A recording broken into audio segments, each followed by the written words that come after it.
हे कुंती पुत्र, सर्दी गर्मी और सुख दुख को देने वाले इंद्रिय और विषयों के संयोग तो क्षण भंगुर और अनित्य हैं, इसलिए हे भरतवंशी अर्जुन, उनको तू सहन कर।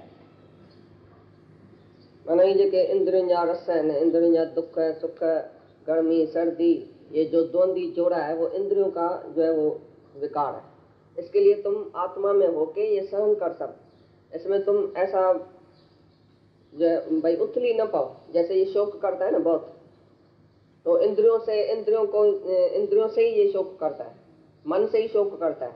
तो बोलता है ये मन और इंद्रियां जो है वो शोक वाली है, लेकिन तुम उसी का शोक अपने में नहीं मानो। सर्दी गर्मी भूख प्यास दुख सुख शोक ये सब इंद्रियों का धर्म है, शरीर का धर्म है। तो तुम अपने में वो नहीं लाओ, तुम नहीं शोक करो उसी का, तुम सहन करके जाओ, सहन करो। कोई भी ऐसी बात आती है सामने, सहन करो उसी को। लेकिन ये जो आउट हो जाता है, जैसे अर्जुन अभी आउट हो गया, उछल के ऐसा बोलता है, तो बोला धीरज कर, शांति कर। ये जो भी शोक है, मोह है, ये इंद्रियों का धर्म है, ये शरीर का धर्म है, ये मन का धर्म है, तुम अपने में नहीं लाओ, आउट नहीं हो जाओ। ये इंद्रियों का द्वंद्वी जोड़ा जो है उसको सहन करो, शांति करो, धीरज में आ जाओ, अधीरज नहीं बनो, शोक नहीं करो किसी बात का।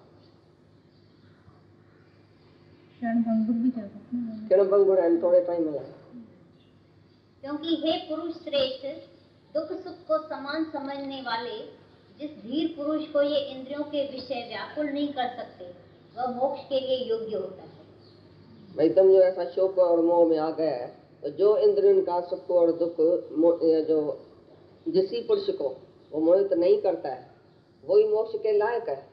तुम तो मुक्ति के भी लायक नहीं है, तुम इतना शोक करता है।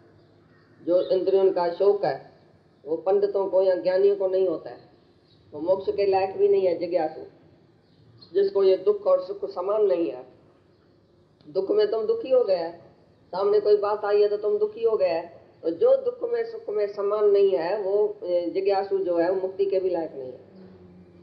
माने दुनिया में जो रवाजी दुख सुख है उसी में भी डोलायमान होता है, स्तर नहीं है, तो वो मुक्ति को कैसे पाएगा? तो ये रवाजी दुख तुम्हारे सामने आया है तो तुम शोक करता है, तुम्हारा दादा मामा मरेगा उसका शोक करता है, माना दुख सुख में समान नहीं है ना, तो तुम मुक्ति का भी लायक नहीं। इतना तुमको धीरज होना चाहिए, गंभीर होना चाहिए, दुख सुख को सहन करना चाहिए, ये इंद्रियों का जो द्वंद्वी जोड़ा है उसको सहन करना चाहिए। ऐसा सहन शक्ति वाला जिज्ञासु मुक्ति के लायक है। बाकी जो थोड़ी थोड़ी बात में आउट हो जाता है, बेवकूफ की तरह शोक करता है, दुख करता है, मोह करता है, वो जो है वो जिज्ञासु नहीं है। तुम तो जिज्ञासु भी नहीं है, मुक्ति के लायक नहीं। जो लड़ाई के मैदान में आके तुम शोक करता है, माना दुख सुख समान नहीं समझता है, मौत समान नहीं समझता है। हाँ ये तो आत्मा ही बुधाई। असत वस्तु का तो अस्तित्व नहीं है और सत का अभाव नहीं है। इस प्रकार इन दोनों का ही तत्व ज्ञानी पुरुषों द्वारा देखा गया है। सत्य वस्तु का कभी भी अभाव नहीं है, तो सत्य वस्तु का अभाव नहीं है, असत का कभी हस्ती नहीं है। माना सत्य वस्तु जो है वो कभी भी ऐसा नहीं तुम कहेगा तो अभी नहीं है, वो सत्य वस्तु तीनों कालों में सत्य है। इसके आत्मा जो है वो तीनों कालों में सत्य है। बाकी शरीर जो अनित्य है वो कभी भी रहने वाला नहीं है, हस्ती नहीं है। इसके लिए शरीर की तो तुम बात भी नहीं करो, अभी है अभी नहीं है, तो तुम शरीरों की बात क्यों करता है? ये मर जाए, ये तो अवश्य मरने वाला है, ये तो शरीर विनाशी है, तुम विनाशी के लिए तुम शोक करता है। जो जानने वाला है सबका शरीर, उसके लिए तुम मरने का शोक करता है। और जो सत्य वस्तु है को कभी मरेगी क्या? आत्मा कभी मरेगी क्या? तीनों कालों में आत्मा सत्य है, तो तुम आत्मा की बात करो ना, तुम शरीर में क्यों आता है?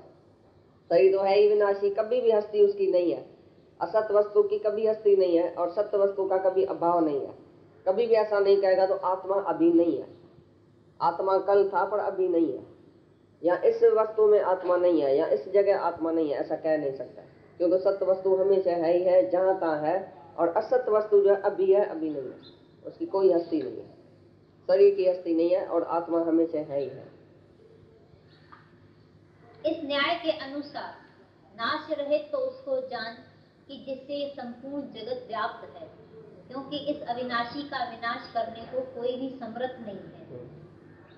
जो आत्मा है वही अविनाशी है, इसी को कोई भी विनाश नहीं कर सकता है, इसको कोई मार नहीं सकता है। जो सबके अंदर आत्मा है वो कभी नहीं मरेगा। तुम किसको मारेगा? शरीर को मारेगा तो शरीर तो अवश्य मरने वाला है। जिसका तुम शोक करता है वो तो रहने वाला ही नहीं है। आत्मा जो कभी भी मरने वाला नहीं है, तो उसको कोई भी विनाश नहीं कर सकता है। आत्मा का वो अविनाशी है, कभी नाश नहीं होगा। इसके लिए तुम शोक क्यों करता है? और इस नाश रहित अप्रमेय नित्य स्वरूप जीवात्मा के यह सब शरीर नाशवान कहे गए हैं।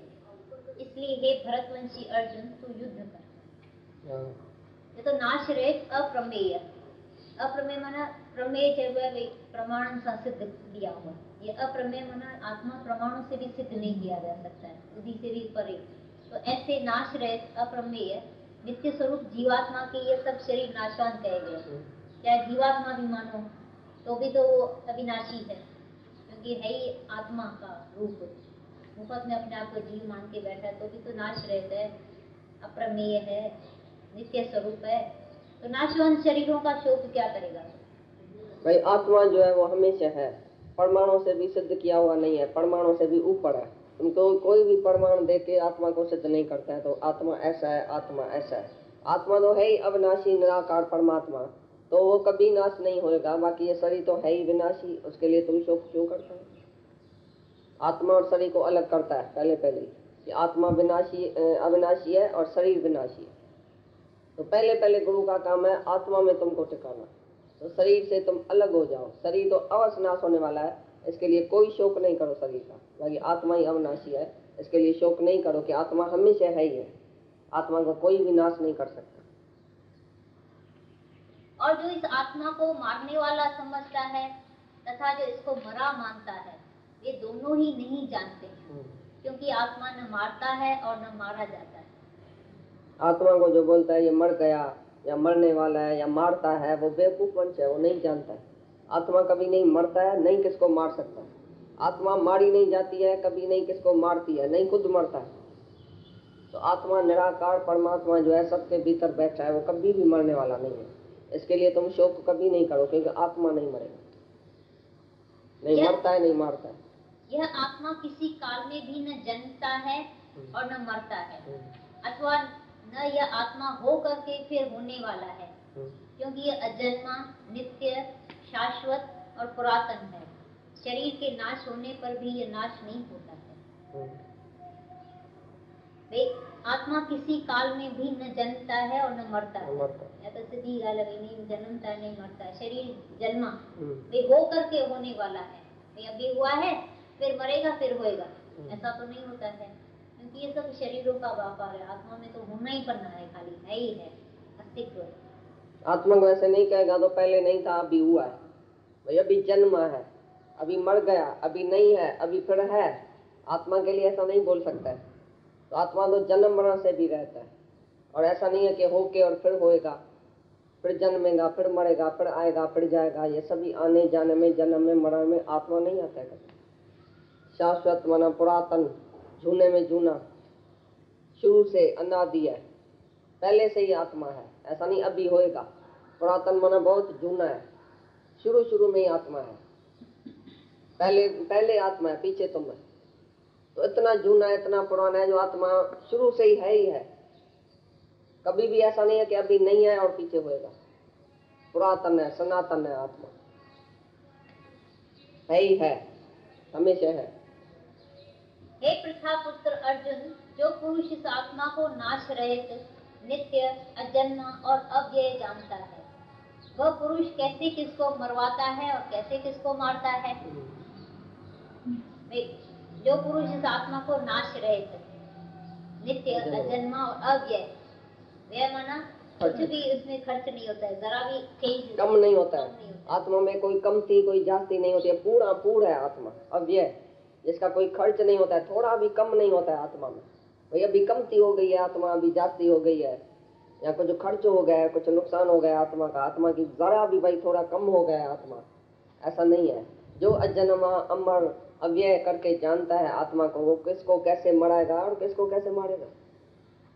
जो आत्मा को अजन्मा, अमर समझता है, वो कैसे मरेगा और कैसे मारेगा। तो तुम तो बेवकूफ है, आत्मा को जानता ही नहीं है। बाकी तो बहुत पंडित है, बड़ी बड़ी बातें किया, पर आत्मा को जाना ही नहीं। तो आत्मा मरता नहीं है, जन्मता नहीं है, आता नहीं है, अविनाशी नित्य अजन्म विकार न समझे तो वो पुरुष किए कंखे मारा है तो किए कंखे मारा विकार मीन्स चेंजेस विकार रहत माना चेंज नहीं है आत्मा में, विकारी नहीं है आत्मा का, कोई खर्चा नहीं हो जाता है, कोई कम नहीं हो जाता है, विकारी नहीं है, चेंजेबल नहीं है, अनचेंजेबल आत्मा है। ये मिसाल ॾिनो भई कि मैं तो शरीरों के वियोग का शोक करता हूँ, तो यह भी उचित नहीं है, क्योंकि जैसे मनुष्य पुराने वस्त्रों को त्याग कर दूसरे नए वस्त्रों को ग्रहण करता है, वैसे ही जीवात्मा पुराने शरीरों को त्याग कर दूसरे नए शरीरों को प्राप्त होता है। अगर तुम मेरे को पंडिताई का वचन बोलो भाई शरीर का तो वियोग हो जाएगा ना, शरीर तो हम नहीं देखेगा ना, वो तो शरीर का तो जरूर मैं शोक करूंगा ना, तो भी तुम गद्दा है, बड़ा बेवकूफ है। शरीर एक नया कपड़ा जब भी पहनता है तो पुराना कपड़ा उतार के नया पहनता है, उसमें शोक की क्या जरूरत है। तुम जब भी पुराना कपड़ा उतार के नया पहनता है तो तुम खुश होता है कि रंज होता है? तई ओरा कॾहिं थी ॾिसो त नहीं सच है, शरीर को जो सच है ऊंचे तो मुंहिंजा कपड़ा ॻाल्हाइण में छा ॻाल्हाइण अहिड़ो ख़राबु थो जो कंहिंखे दुखी बि करे ईंदो, तमामु छा थियो प्यार त तूं पाण खे कर, ॿिए कंहिं हंधा थोरी प्यार मिलियो अथई, तो ई प्यार कयो आहे, पंहिंजो लॾूं पाण पंहिंजे थाली में बोड़े खाधो अथव हर कंहिं, तव्हां प्यार कयो आहे तॾहिं सुखी आहे, तई नथा प्यार कयो त दुखी आहे, ॿिए कंहिंजो प्यार तव्हांखे असर ई कोन्हे कटींदो न, जीअं कपिड़ो कटे टक टक टक टक करे ईअं करे कपिड़ा कटे वरी सुबी करे रखंदा। मनुष्य देह तॾहिं सुठी आहे, कपिड़ा तॾहिं सुठा आहिनि, कदुर तॾहिं है जॾहिं आत्मा में आहे। जब इसी शरीर से मनुष्य देह में तुम आत्मा को जानो तभी ये शरीर अच्छा है, नहीं तो बेकार है ना। जैसे तुम कुत्ता और सुअर दुनिया में जीता है तैसे तुम जीता है, वह गल कौन है। शरीर जो है वो विनाशी है, जैसे पुराना कपड़ा उतार के नया तुम पहनता है तैसे जीवात्मा नया कपड़ा पहनता है, तो उसमें भी तुम जब शोक करने के लायक नहीं है। शरीर तो अवश्य जाने वाला है, अवश्य चेंज होने वाला है, तो भगवान अपना पुराना कपड़ा उतार के नया पहनता है नित्य नित्य, उसको ये मर्जी है, उसकी ये खुशी है, तो तुम उसके खुशी में रंज क्यों होता है, तुम जेलस क्यों है। भगवान नया कपड़ा पहनता है, तुम जलता है काय के लिए, रोता है काय के लिए, तो डायण होगा। कोई नया कपड़ा पहन के सामने आके बैठे तुम रो तो तुम डायण का काम कर रहे हो। भगवान बोलता है तुम सहता नहीं है मेरे को, जब भी मैं नया कपड़ा पहन के आता हूँ तो तुम दुखी होता है, वो प्यारे ला तो बेवकूफ है ना तुम। तो प्यार उसमें भी प्यारा है ना, जो नया कपड़ा पहने उसको भी प्यार करो। चला गया ना, तो कहाँ भी नहीं चला गया, सब नए कपड़े में बैठे, जो भी कपड़ा पहने है उसको तुम प्यार करो। सभी कपड़ा भगवान का है, सब कपड़ा पहन के भगवान ही खड़ा है, तुम उसके कपड़े में फंस जाता है लेकिन भगवान को नहीं जानते।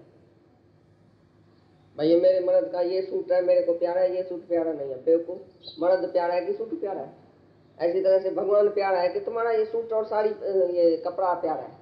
तुम बेवकूफ हो के कपड़े को ऐसा चंबड़ के बैठ गए, कमीज और पैंट को, और जो सचमुच भगवान अंदर बैठा है सबके, उसको तुमने जाना ही नहीं। कितने कमीज है, पैंट कितने चेतन। हाँ, तो आत्मा ही कमीज और पैंट पहनता है ना, चेतन क्या है? ये तो जड़ है शरीर। आत्मा ही शरीर का कपड़ा पहन के आया है तुम्हारे पास, शरीर जड़ है, कपड़ा जड़ है, आत्मा की शक्ति सब कुछ है। ऐसे जो पुराना कपड़ा उतार के हम नया कपड़ा पहनता है तो उसमें तुम शोक नहीं करो, जलो सरो नहीं, रुओ पिटो नहीं। और रोएगा तो भी क्या होगा, तुम्हारी कोई सुनेगा क्या? भले शोक करो, रो पिटो, अगर तुम्हारे को ये पसंद है तो ये भी करो, लेकिन रोएगा क्या? तुम्हारे शोक करने से कोई भगवान चेंज हो जाएगा क्या? तुम्हारी बेवकूफी से भगवान कुछ दूसरा कुछ करेगा क्या? तो अच्छा ठीक है, ये रोता है तो मैं नया कपड़ा नहीं पहनता हूँ, मैं पुराना कपड़े पहन के बैठ जाता हूँ। तुम जाके रो पीटो, सर पीटो अपना, तभी भगवान तो अपना नया कपड़ा पहनेगा ही। क्यों पुराने कपड़े में बैठे? उसकी मर्जी है, ये नित्य निरंजन देव की है कि मैं हमेशा एक कपड़े में नहीं रहूं, रोज नया कपड़ा पहनूं, नया नया कपड़ा पहनूं। जब भी उसकी दिल होती है, मूड होती है, नया कपड़ा पहनता है। तुम कौन है उसको बोलने वाला कि नया कपड़ा नहीं पहनो? भले रुओ पिटो, डैन मांगे, बहुत काला वाड़ ऐसा छोड़ के रुओ पिटो, तो भी वो जो है वो भगवान तुम्हारी नहीं सुने, अपनी सुने। शोक भवन में जाके कई की तरह सो जाओ तो भी होएगा क्या? होएगा क्या? जो भगवान करता है वही होएगा।